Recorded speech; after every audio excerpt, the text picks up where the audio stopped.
Altra sfida importante per il Castelnuovo che dinanzi al proprio pubblico ospita il Montorio nel derby veronese valido per la sesta giornata di eccellenza.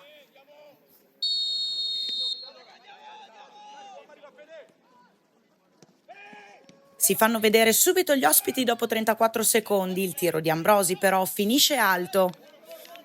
Ancora Montorio, questa volta da calcio di punizione, il cross è morbido sul secondo palo ma il colpo di testa non impensierisce Dal Bosco. Al 24esimo ci prova anche Benedetti, ma anche in questo caso il tiro è alto. Un minuto più tardi si fa vedere anche il Castelnuovo, arriva il cross da destra che finisce sui piedi di Pellegrino, il portiere para. Tutto passa dai piedi e dall'intelligenza tecnica di Lorenzo Dentale, arriva un altro cross che viene raccolto e spizzato di testa da Forestan per Quintarelli che non ci arriva invece il difensore avversario che restituisce palla a Forestan che al volo di sinistro spara alto. Al 41esimo il Montorio ci riprova dalla distanza con Moretti, l'esito non cambia, il pallone è ancora alto. Finisce la prima frazione di gioco senza recupero e con il tabellino fermo sullo 0-0.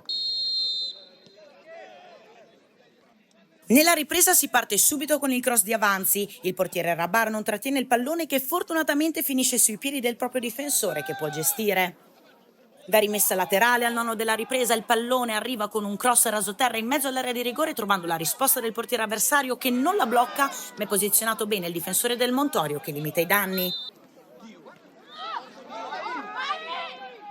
Il Castelnuovo ci crede, da sinistra Odinelli temporeggia fino all'arrivo di Bignotti che anziché provare il tiro lo affida a Quintarelli che un po' sbilanciato lo prova ma va fuori.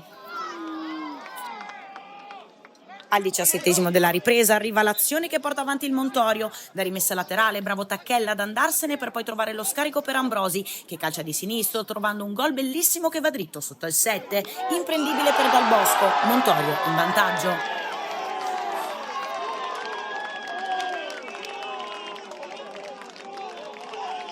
Il Castelnuovo non ci sta e 10 minuti più tardi prova ad impensierire nuovamente gli ospiti. Da sinistra il cross arriva tagliato dentro l'aria, Sadif e Odinelli arrivano in contemporanea sul pallone che incredibilmente finisce fuori. Davvero un peccato.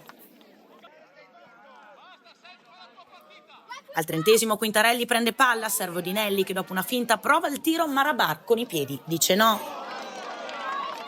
È sempre la squadra di Vecchione a farsi vedere poco dopo. Viviani crossa per Sadif che dopo un controllo mette il pallone in area ribattuto dal centrale avversario male perché il pallone arriva a Quintarelli che lo protegge di tacco, prova a servire Bignotti che viene anticipato dall'ottima chiusura avversaria. Al 32esimo Sadif si allunga troppo, il pallone colpisce l'avversario, l'arbitro vede tutto ed estrae il rosso diretto. Castelnuovo in inferiorità numerica.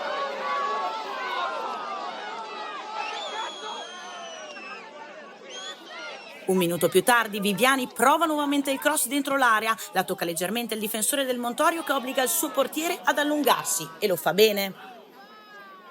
A 8 minuti dalla fine gli ospiti non sono ancora tranquilli, dopo un cross e una ribattuta avversaria il pallone finisce sui piedi di Forestan che calcia di destro trovando Rabar pronto e attento. C'è ancora un'ultima speranza per i ragazzi di Vecchione nonostante l'inferiorità numerica. A 2 minuti dalla fine, infatti, da corner arriva il pareggio. Pellegrino tocca corto per Viviani che crossa per il colpo di testa vincente di Sabaini. Gol importantissimo e soprattutto pesantissimo.